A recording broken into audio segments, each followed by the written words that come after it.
New K M ഗിൽസോൺ ആയപ്പം എനിക്ക് euro യൂസ്റ്റി നല്ലൊരു ബൈ എൻട്രി കിട്ടിയായിരുന്നു. ലിമിറ്റ് ഓർഡർ ആയിരുന്നു പ്ലേസ് ചെയ്തിട്ടുണ്ടായിരുന്നത്. കുറച്ച് കഴിഞ്ഞപ്പോൾ ട്രിഗറായി.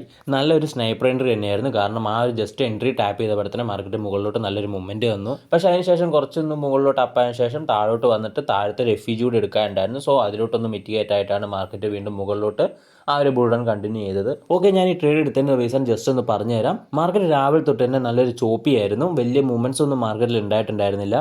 പക്ഷേ ന്യൂ കെ എം ഒക്കെ ആയപ്പോഴത്തേക്കും നല്ലൊരു മൂവ്മെൻറ്റ് മാർക്കറ്റിൽ ഉണ്ടാകാൻ തുടങ്ങി. സോ ഓൾറെഡി ഒരു ബുള്ളിഷ് മാർക്കറ്റ് ആയതുകൊണ്ട് തന്നെ ഒരു ബൈ എൻട്രി ആയിരുന്നു ഞാൻ പ്ലാൻ ചെയ്തിട്ടുണ്ടായിരുന്നത്.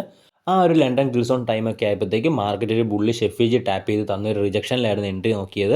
എൻട്രിക്ക് കൺഫർമേഷൻ ആയിട്ട് എടുത്തിട്ടുണ്ടായിരുന്നത് ഒരു MSS വിത്ത് എഫ്ഇജി ആയിരുന്നു. ആ ഒരു എഫ്ഇജിയിലായിരുന്നു എൻ്റെ എൻട്രി. ഓൾമോസ്റ്റ് ഒരു ഡേ ക്ലോസിംഗ് ടൈം ആയതുകൊണ്ട് തന്നെ സ്റ്റോപ്പ് ലോസ് ഒരു പ്രൊട്ടക്റ്റഡ് ഏരിയയിലായിരുന്നു വെച്ചിട്ടുണ്ടായിരുന്നത്. പക്ഷേ അതിൽ നേരം ഒന്നും വെയിറ്റ് ചെയ്യേണ്ടി വന്നില്ല. ഒരു 30 മിനിറ്റ്സ് ആയപ്പോൾ തന്നെ നമ്മുടെ ടാർഗറ്റ് ഹിറ്റ് ആയിട്ടുണ്ടായിരുന്നു. ഇതിൻ്റെ ബ്രേക്ക് ഡൗൺ വീഡിയോ വേണമെങ്കിൽ ജസ്റ്റ് ഒന്ന് കമൻറ്റ് ചെയ്യുക. നെക്സ്റ്റ് ഒരു വീഡിയോ കാണുന്നവരെ ബൈ.